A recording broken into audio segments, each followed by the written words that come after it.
Sejumlah wali murid di Palangkaraya, Kalimantan Tengah, masih kesulitan menggunakan sistem penerimaan murid baru atau SPMB 2025 secara online. Penerimaan murid baru tahun ajaran 2025-2026 ini telah diatur melalui Peraturan Menteri Pendidikan Dasar dan Menengah Republik Indonesia Nomor 3 Tahun 2025 tentang Sistem Penerimaan Murid Baru.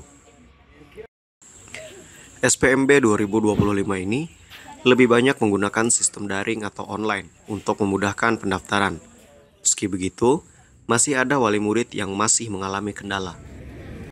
Jadi ada yang sulit nggak sih Bu untuk mendaftar tahun ini Bu? Sistemnya gitu atau? Sistem online aja sih. Kenapa tuh Bu? Kenapa tuh Bu? Uploadnya kadang loading atau belum bisa masuk, kadang gitu sering gagal.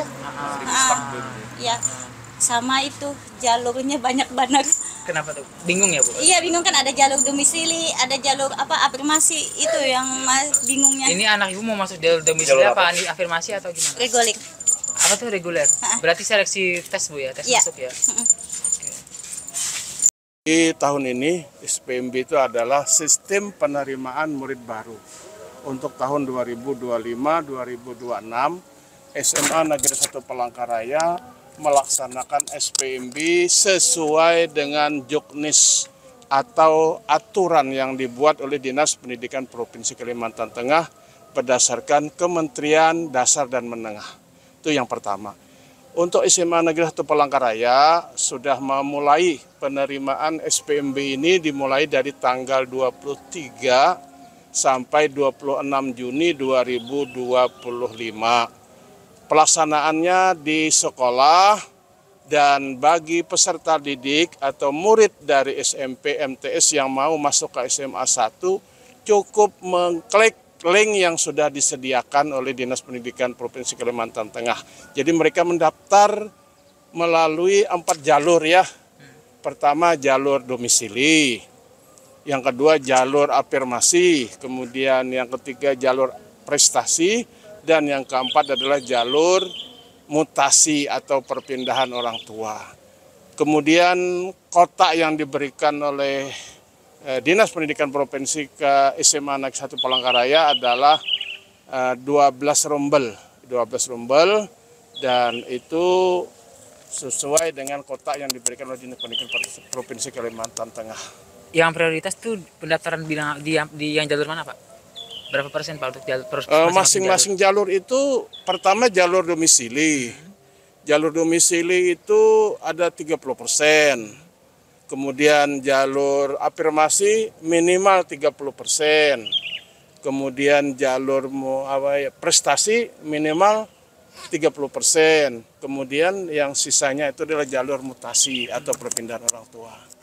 Jadi kita tidak ada prioritas, semuanya sama. Kita perlakukan baik jalur domisili, afirmasi, prestasi atau mutasi, seperti itu ya. Pak, terkait pungutan apa ada nggak Pak yang dilakukan Pak? Selama pelaksanaan SPMB SMA 1 tidak pernah memungut dengan calon peserta didik. Tidak ada dan semuanya gratis. Mulai dari pendaftaran nanti sampai daftar ulang ya. Jadi sampai pelaksanaan MPLS SMA 1 tidak ada memungut apapun dan semuanya gratis. Sejauh ini animo pendaftar seperti apa Pak? Animo pendaftar seperti apa sejauh? Alhamdulillah ini hari kedua ya, animo pendaftar lumayan bagus. Jadi untuk hari pertama kemarin itu lebih dari 250 yang mendaftar dari 4 jalur itu untuk hari pertama.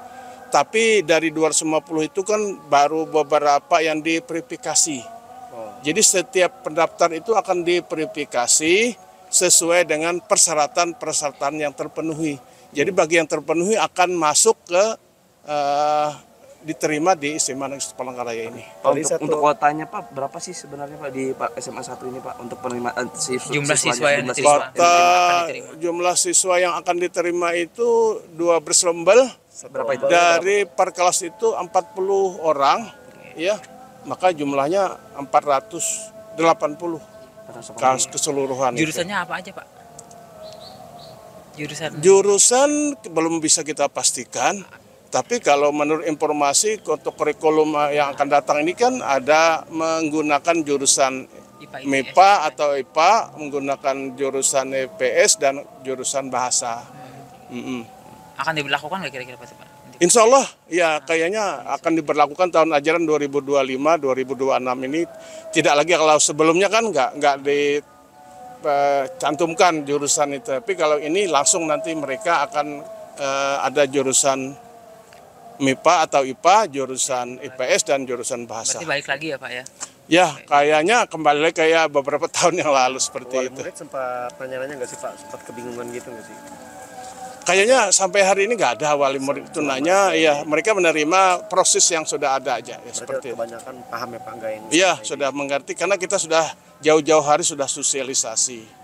Tapi tetap disediakan juga posko untuk bertanya atau Ada kita sediakan itu di ruang lobi itu ada posko dan ada petugas yang menjelaskan bagi orang tua atau calon peserta didik yang tidak jelas atau tidak paham bisa bertanya di posko. Berarti sampai orientasi nanti tidak ada pungutan Pak ya? Tidak ada, ya sampai orientasi sampai MPLS tidak ada, sampai mereka masuk pun ya kita tidak ada dan kecuali nanti mungkin ada rapat dengan orang tua itu mungkin nanti akan disampaikan ke orang tua. Oke, Pak untuk di SMA